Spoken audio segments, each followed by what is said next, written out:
ಮಕ್ಕಳು. ನಮ್ಮಲ್ಲಿ ಬೇಸಿಗೆ ಶಿಬಿರದ ಒಂದು ವಿಶೇಷ ಏನಂತ ನಾವು ಮಾಡಿದ್ದು, ಅಲ್ಲಿ ಗೌರ್ಮೆಂಟ್ ಸ್ಕೂಲ್ ಮಕ್ಕಳು, ಸರ್ಕಾರಿ ಶಾಲೆ ಮಕ್ಕಳಿದ್ರು, ಗ್ರಾಮೀಣ ಮಕ್ಕಳಿದ್ರು, ಕನ್ನಡ ಮೀಡಿಯಂ ಮಕ್ಕಳಿದ್ರು, ಆಂಗ್ಲ ಮಾಧ್ಯಮದಲ್ಲಿ ಕಲಿಯೋ ಮಕ್ಕಳಿದ್ರು, ಸಾಹುಕಾರರು ಮಕ್ಕಳಿದ್ರು, ಮಧ್ಯಮ ವರ್ಗದ ಮಕ್ಕಳಿದ್ರು, ಬಡವರು ಮಕ್ಕಳಿದ್ರು, ಆಮೇಲೆ ಅಧಿಕಾರಿಗಳು ಮಕ್ಕಳಿದ್ರು, ರಾಜಕಾರಣಿಗಳು ಮಕ್ಕಳಿದ್ರು, ಆಮೇಲೆ ಒಳ್ಳೆ ಕೃಷಿಕರು ಮಕ್ಕಳಿದ್ರು. ಅದ್ರ ಸಣ್ಣ ಕೃಷಿಕರು, ದೊಡ್ಡ ಇಳುವರಿದಾರರು, ಸಣ್ಣ ಹಿಡುವಳಿದಾರರು, ಕಾಫಿ ಪ್ಲಾಂಟರ್ಸು, ಇಂಥವ್ರೆಲ್ಲ ಮಕ್ಕಳುಗಳು ಸೇರ್ಕೊಂಡು ಜಾತ್ಯತೀತವಾಗಿ, ಮತ್ತೆ ಇಂಥ ಒಂದು ಜನಾಂಗ ಜಾತಿ ಅಂತಲ್ಲ, ಜಾತ್ಯತೀತವಾಗಿ ಎಲ್ಲ ವರ್ಗದ ಮಕ್ಕಳುಗಳು ನಮ್ಮ ಬೇಸಿಗೆ ಶಿಬಿರದಲ್ಲಿ ಇದ್ರು.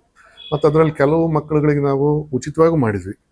ಆದ್ರೆ ನಾವೊಂದು ಎಚ್ಚರಿಕೆ ವಹಿಸಿದ್ದೇನೆಂದ್ರೆ, ಈ ಮಕ್ಕಳು ಉಚಿತ, ಈ ಮಕ್ಕಳು ದುಡ್ಡು ಕಟ್ಟು ಬಂದಿದ್ದಾರೆ ಅನ್ನೋದು ಆ ಮಕ್ಳಿಗೆ ಗೊತ್ತಾಗಬಾರ್ದು, ತಾರತಮ್ಯ ಆ ಮಕ್ಳಿಗೆ ಗೊತ್ತಾಗಬಾರ್ದು. ಏನಾಗುತ್ತೆ, ನಾವು ಇಷ್ಟು ಜನ ಮಕ್ಳಿಗೆ ಉಚಿತ ಮಾಡಿದ್ವಿ ಅಂದ್ರೆ ಇಂತಿಂಥ ಮಕ್ಳು ಉಚಿತ ಅಂದಾಗ ಆ ಮಕ್ಳುಗಳು ಇವ್ರ ಮೇಲೆ ಏನೋ ಒಂಥರ ಬೇರೆ ಥರದಲ್ಲಿ ನೋಡೋ ಅವಕಾಶ ಇರುತ್ತೆ. ಕೀಳರಿಮೆ ಭಾವ ಬರ್ಬೋದು, ಅಥವಾ ಅವ್ರಿಗೆ ಸುಪೀರಿಯರಿಟಿ ಕಾಂಪ್ಲೆಕ್ಸ್ ಬರ್ಬೋದು. ಇಂಥವು ಯಾವ ಬರ್ಲಾರ್ದಂಗೆ ನೋಡ್ಕೊಂಡ್ವಿ ನಾವು.